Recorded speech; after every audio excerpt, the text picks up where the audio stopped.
A palavra de Deus destaca a importância do crescimento espiritual. No entanto, quando enfatizamos o elemento prático da vida cristã, nós precisamos mais do que saber que existe o tal crescimento espiritual, é entender alguns elementos que estão associados a ele.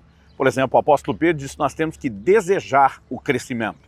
Também a Bíblia nos mostra a necessidade de uma interação da nossa parte, como a devida alimentação, para que o crescimento seja de fato experimentado. E é a respeito disso que nós queremos falar hoje. Fique comigo e nos próximos minutos nós vamos entender um pouco mais o que a palavra de Deus nos ensina sobre isso.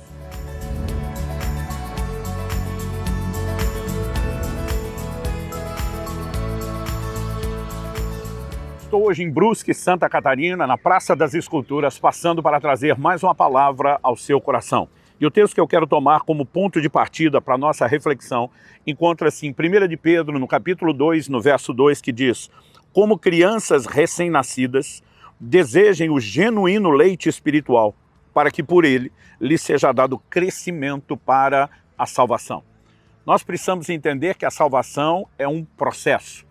Ele está falando de crianças recém-nascidas, ou seja, no plano espiritual, porque por fora essas pessoas continuavam tendo o seu corpo de adulto, mas espiritualmente eles haviam experimentado o novo nascimento, a regeneração, e são vistas no plano espiritual como bebês. Bebês que precisam crescer para a salvação. Isso nos faz entender que a salvação não se limita apenas à obra inicial de conversão e do novo nascimento. Esse é apenas o início de um processo. O apóstolo Paulo diz em Filipenses 2,12 que nós precisamos desenvolver a nossa salvação, com temor. E nós precisamos olhar para o crescimento espiritual como parte desse processo. É o crescimento para a salvação, para que o combo, o pacote completo seja experimentado. Não apenas a remoção da condenação de pecados já cometidos no passado, mas agora um processo de transformação, de santificação progressiva. E a ideia de crescimento espiritual, ela não apenas existe, mas ela precisa ser entendida. Em primeiro lugar, nós precisamos derrubar o mito de que o crescimento vai acontecer somente com o fator tempo. Na Epístola aos Hebreus, no capítulo 5, nós lemos a respeito disso.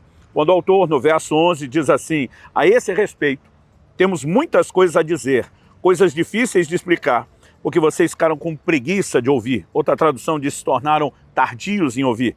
Verso 12, pois quando já deveriam ser mestres, levando em conta o tempo decorrido, vocês têm novamente necessidade de que alguém lhes ensine quais são os princípios elementares dos oráculos de Deus. Então, a Bíblia mostra que com o tempo decorrido, passado de vida cristã, de conversão, já deveriam ser mestres. Se esperava que eles tivessem avançado e agora não só já deveriam ter aprendido os fundamentos, os princípios elementares da palavra, dos oráculos de Deus, como já deveriam estar ensinando, compartilhando, orientando e treinando outros. Mas ele diz: não, vocês ainda estão estacionados lá na primeira fase, ainda que o tempo tenha passado. Então, embora a gente costuma dizer, e já enfatizamos isso em outros vídeos que falamos sobre maturidade, que não existe crescimento e amadurecimento sem tempo, só o tempo sozinho não nos conduzirá a esse lugar. Porque, embora ele não vá acontecer sem tempo, porque ele requer processos e esses processos envolvem o tempo, nós precisamos entender que só o tempo não é suficiente. Isso requer de nós participação, interação. É por isso que, em primeiro lugar, o apóstolo Pedro diz que nós precisamos desejar o crescimento para a salvação. Porque se não há um anseio, se não há a compreensão da sua importância, se não há o desejo de experimentar, não haverá da nossa parte as ações necessárias que vão nos conduzir a esse processo. Então, é importante que a gente entenda sobre o crescimento espiritual, não apenas para saber que ele existe, mas isso precisa nos tocar de tal forma que provoque em nós o anseio, o desejo de buscá-lo. Quando o anseio e o desejo é alimentado, acredito que o que vem na sequência é que nós precisamos de orientações práticas, como isso acontece, como isso se processa. Então, quando ele fala a respeito do leite, de desejar o leite, ele está falando de algo que está relacionado à dieta de uma criança.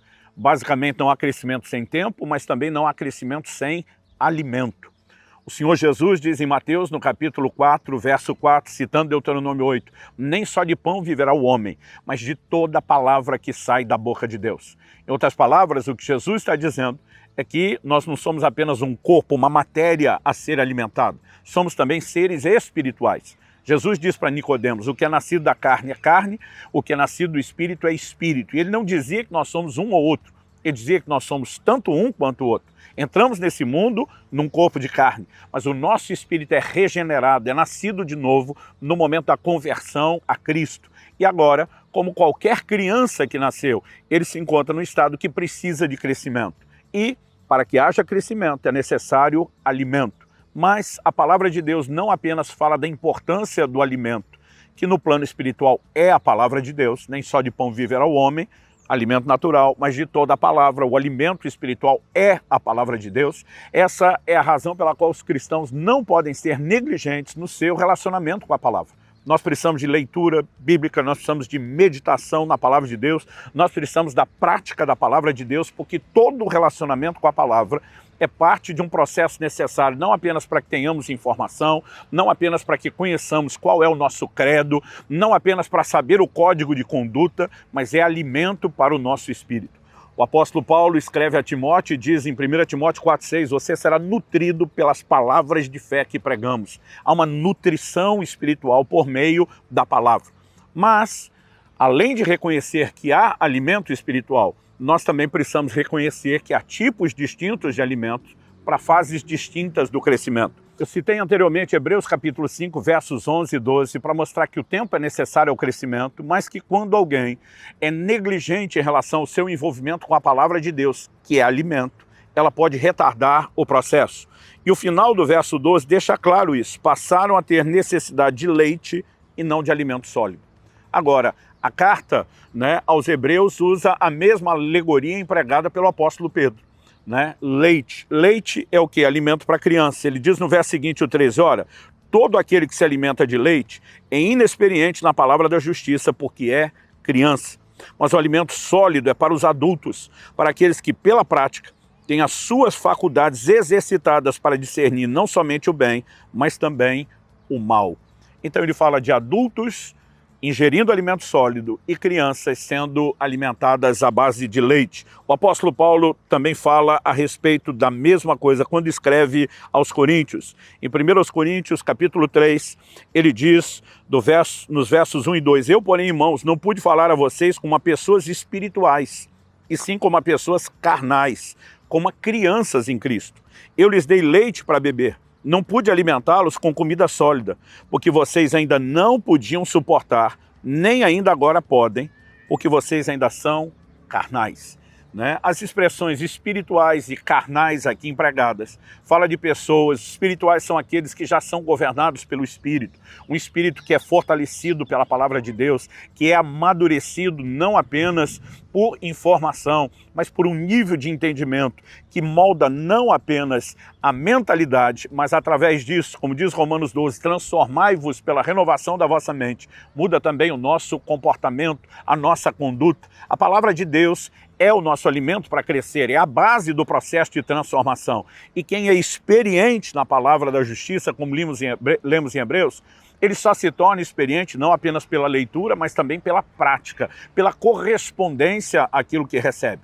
Mas quando as pessoas insistem em permanecer naquele lugar de uma dieta de leite, de um espírito que não se desenvolve, elas acabam sendo controladas em muitos momentos da sua vida pela velha natureza, a natureza carnal. Não significa que não tiveram uma experiência de encontro com Cristo. São chamados de crentes carnais, não são chamados meramente de pecadores, de pessoas que não conhecem a Jesus, mas estão num lugar que lhes falta crescimento. E a falta do crescimento lhes impede viver, experimentar a plenitude.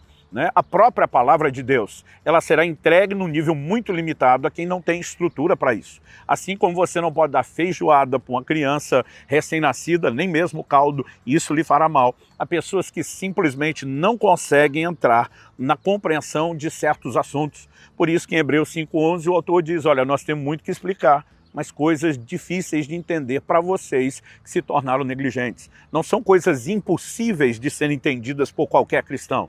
Elas são difíceis de entender em quem não amadurece. E não adianta simplesmente despejar nenhum tipo de conteúdo doutrinário que só os maduros podem digerir na vida daqueles que ainda não cresceram espiritualmente. Nós precisamos entender que isso não apenas fará de nós cristãos que podem ser modelo e referência para os mais novos, que ensinam, mas que se tornam um exemplo de conduta, moldados pela ação da palavra de Deus. E nós precisamos, de fato, do crescimento espiritual, porque é parte de todo o processo da salvação que nos é oferecido. E temos a responsabilidade também de liderar pelo exemplo.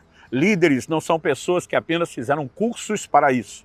São aqueles que vivem em primeiro lugar, que podem sair na frente chamando a responsabilidade. Caminhe da forma como estou caminhando. Que possam dizer como Paulo, sejam meus imitadores, como eu sou de Cristo. Supostamente, o que deve se esperar daqueles que lideram, independente do tipo de chamado ministerial ou de dom, é que eles sejam modelo e referência, é que eles possam sair na frente. É por isso que o livro de Hebreus fala sobre imitar a fé que os nossos líderes tiveram, né? Nós não imitamos apenas um conceito, nós reproduzimos um padrão de crença que se traduz com clareza no comportamento. E nada disso é experimentado sem uma ação profunda da palavra de Deus. Ela mudará a nossa forma de pensar, ela alimentará e fortalecerá o nosso espírito. O apóstolo Paulo diz, esquecendo-me das coisas que para trás ficam, avançando para as que estão diante de mim, eu prossigo para o alvo.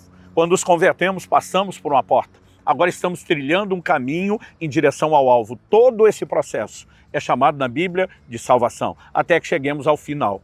Quando o apóstolo Pedro vai dizer, para que alcanceis o fim da vossa fé, a salvação das vossas almas. Precisamos parar de pensar em salvação apenas como aquela experiência inicial, entender o pacote completo e não negligenciarmos nada daquilo que nos foi proposto. Viver o crescimento espiritual não nos fará apenas cumprir uma obrigação, nos permitirá desfrutar de Deus e da sua palavra em níveis que ainda não desfrutamos. Então deseje o crescimento, persiga-o correspondendo devidamente com Deus.